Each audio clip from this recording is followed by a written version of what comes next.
बगैर तसरीह के हज करना, इसके अलावा हज दरख्वास्तों यानी हज परमिट हासिल करने की आखिरी तारीख, इसके अलावा कौन से वीज़े पे हज किया जा सकता है, इन तमाम तर पर बात होगी। इस वीडियो को पूरा ज़रूर देखें और ख़ासकर ऐसे भाइयों के साथ प्लीज़ ज़रूर शेयर करें जो बगैर तसरीह बगैर इजाज़तनामे के हज पर जाने की सोच रहे होते हैं। हर साल हम वीडियो बना के आपको बताते हैं कि मत जाए मत जाए। जब लोग जाते हैं उनके पिंकर होते हैं तो बाद में वो पछताते हैं कि भाई अब इसका क्या हल है। उनका ना तो फिर इकामा बनता है ना ही फिर उनका कोई और काम, मतलब सरसीज हो जाता है। उनको जाना होता है और वो फिर दोबारा सऊदी अरब आ भी नहीं सकेंगे अगर बगैर तसरीह की कोई हज पर गया। तो यहाँ पर सऊदी वज़ारत अल हज और उमरा ने हज की तैयारियां शुरू की है। हज बहुत ही करीब है और यहाँ पर कुछ अपडेट्स भी वज़ारत अल हज और उमरा की जानिब से आया है, वो आपके साथ शेयर करते हैं। सबसे पहले तो उन्होंने वीजाज के हवाले से बात किया है कि कौन से वीजों पर हज किया जा सकता है, कौन से पे नहीं किया जा सकता। यहां पर लिखा गया है कि नो वीजा तो नो हज। अगर आपके पास हज का वीजा, हज का परमिट कह लो, सऊदीया में आप रहते हैं, वो नहीं है तो आप हज नहीं कर सकते। यहाँ पर नीचे जो है वो 5 किस्म के वीजों का बात किया गया है कि विजिट वीजा हुआ और टूरिज्म वीजा हुआ, वर्क वीजा हुआ, ट्रांजिट वीजा हुआ और इसी तरह अदर रिलेटेड वीजाज हुआ। अगर उस पे आप है, आपके पास हज की इजाजतनामा नहीं है तो आप नहीं जा सकते। देखो जो इसमें विजिट वीजा है और वर्क वीजा है ना, वर्क वीजा अगर आपके पास इकामा है, आप नुसुक ऐप के जरिए वगैरह परमिट हासिल कर लेते हैं तो फिर आप जा सकते हैं। इसी तरह अगर आप विजिट वीजा पे है, परमानेंट वाले विजिट वीजा की मैं बात कर रहा हूं, जिसका इकामा बनता है, जिसका 400 रियाल पर मंथ रसूम होता है, आपका जो आप जिसने आपको बुलाया वो अदा करता है, तो उस पे भी आपको इजाजत हज का मिल जाता है। लेकिन अगर आप सिंगल एंट्री वाली फैमिली विजिट वीजा पे है या फिर इसके अलावा मल्टीपल वाले 1 साल वाली जो वीजा है उस पे है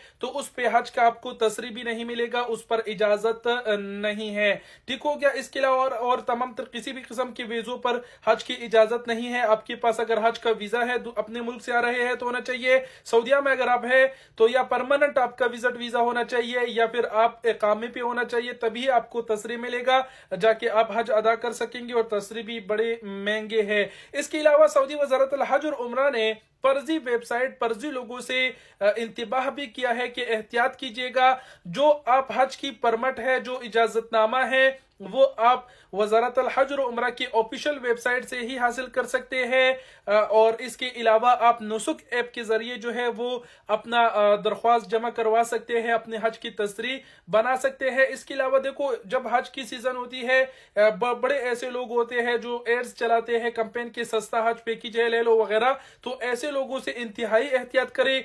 अगर आप उमरा के किसी भी ऑफिस में भी जाएंगे तो वो भी आपके अफसर से ही आपके लिए जो है वो हज का वो निकाल के देगा।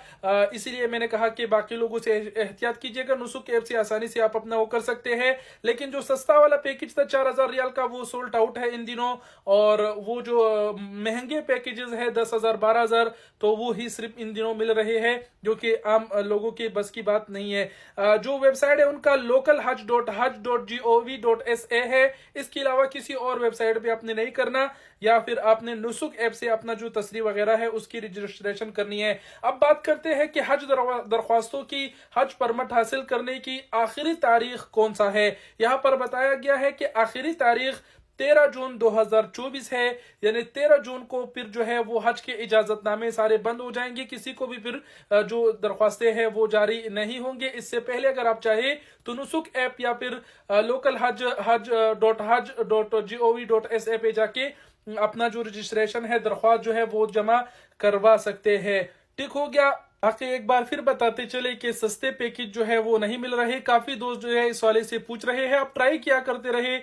इंशाल्लाह उम्मीद है, क्या पता किसी एक आधे दिन खुल जाए। उसकी जो वो नशिस्तें हैं शायद वो सोल्ड आउट हो चुके हैं, इसलिए नहीं मिल रहे, सिर्फ महंगे पैकेज ही बाकी रह गए हैं। इसके अलावा बताते चलो कि भाई फर्जी लोगों से एहतियात करें और खुदारा बगैर तसरीह के हज पे जाने की कोशिश ना करें। जदीद टेक्नोलॉजी है, सऊदी हुकूमत के साथ बहुत ही जल्दी पहचान लेते हैं।